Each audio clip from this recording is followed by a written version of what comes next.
Hi everyone, welcome back to my channel. Today's video is going to be my experience getting a breast augmentation. If you are new to my channel, my name is Erin Nogueira and I put out a video every Wednesday and Sunday. If you like what you see so far, you can hit the like and subscribe button down below. There's also a cute little notification bell that you can hit and it will notify you every time I upload new content.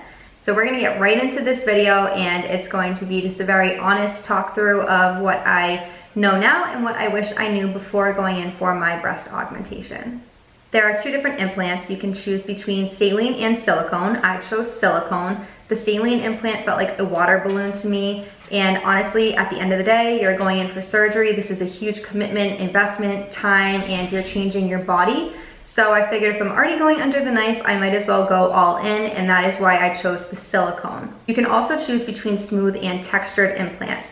I do not believe I was presented this option. I think it was just a preference of the surgeon that I went with, and he works with smooth.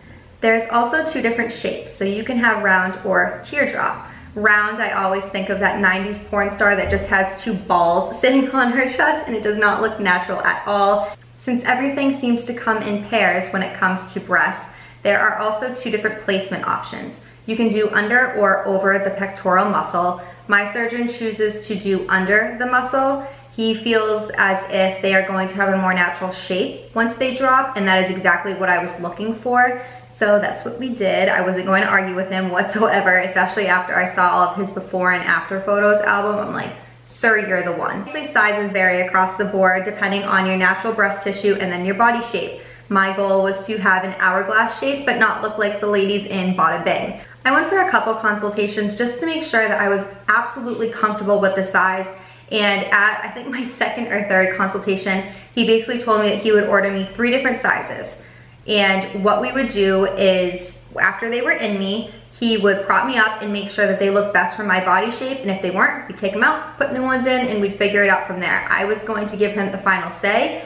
He does breasts for a living. I trust him. He knew my body type. So I put a lot of faith in my surgeon, but again, that's his job. I expect people to put their faith in me when I do my job, and that's why I went for multiple consultations to just make sure that I was on the right page and completely comfortable before having my first major surgery. In the end, I did choose to have 470 cc's, and that was the middle number that we had picked.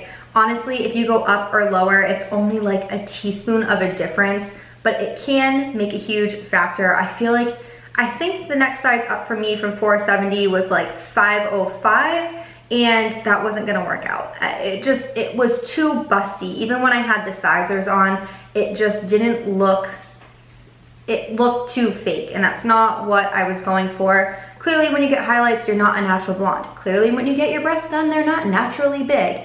I get it, it's an enhancement, but I wanted to keep it as low key as possible while still giving me some shape. So cost can really, really, really vary. I had so many women messaging me just telling me to book a flight to Miami and stay there for 2 days and pay $3 grand to get implants.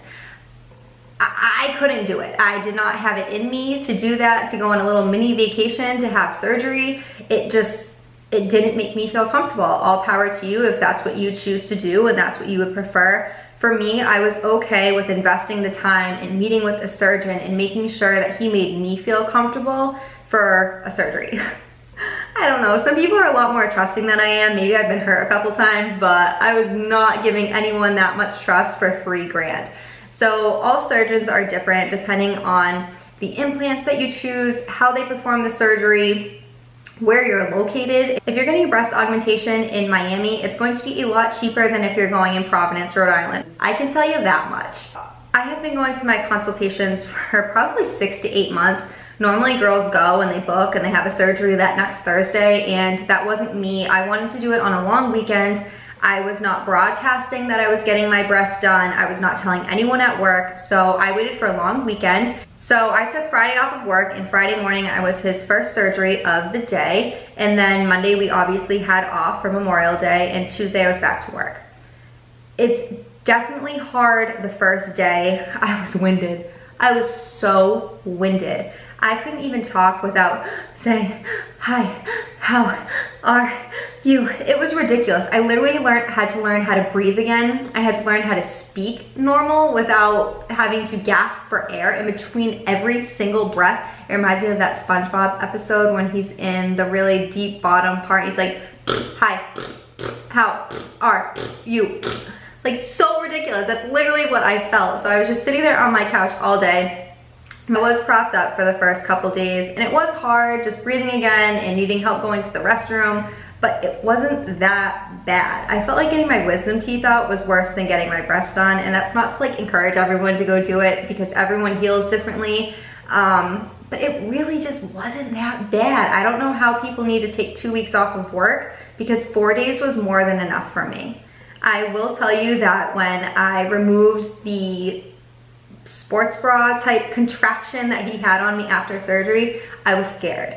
Like, they were high, obviously had not dropped yet. They were just scary looking and they did hurt. As soon as they lost all that support from the bra, oh my God, it was awful. I tried putting on a more comfortable bra and it was such a bad idea. Leave the bra that they give you on for a little bit, just do it. But I think I went for my checkup that week. I don't even think it had been a week, maybe 5 or 6 days. He was like, okay, good to go, act normal. Don't need to wear a bra, you can lay down sleeping, do whatever you want.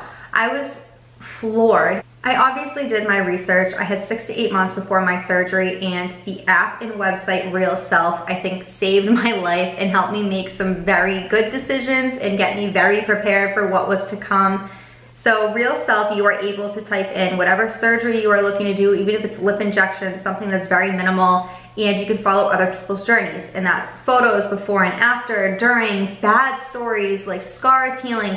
You can really see it all, and that's what I needed, just to be mentally prepared for what I was about to get myself into. I followed women that were my age, my height, my body weight, and were going to be getting the same CCs as me. I knew they were going to vary, obviously, on everyone. Some people have longer torsos, shorter torsos. Like, everyone is just so different. So I wanted to get as much of an idea as I could.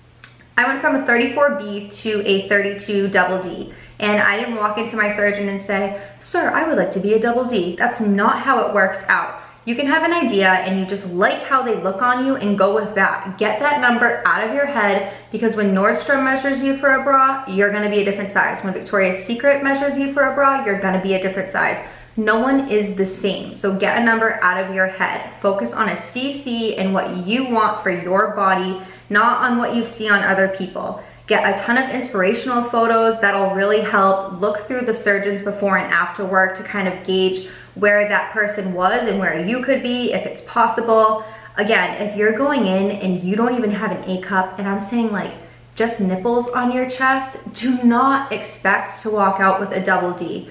It's going to really hurt you. You're stretching all kinds of muscles and skin. It's just not comfortable. So have realistic expectations when you go into having the surgery. And I still don't sleep the same at all. I love sleeping on my side, and I need to sleep with a bra now to be comfortable. It's just a lot of added weight on your chest that obviously I did not have for 25 years of my life. That's it for my breast augmentation experience. If you have any questions or want me to elaborate a little bit more and maybe don't want to leave it in the comment section below, feel free to direct message me on Instagram. You can find me at Erin Heartbreak. I will be very honest with you, but I'm not gonna shy away from the truth. That's one thing that I am good for, honey. Some honesty, love it. Thank you so much for watching, and I can't wait to see you in my next video. A chance to be a star, nowhere seems to be too far. No more parties in LA, please baby, no more parties in LA, no more parties in LA, please baby, no more parties in LA.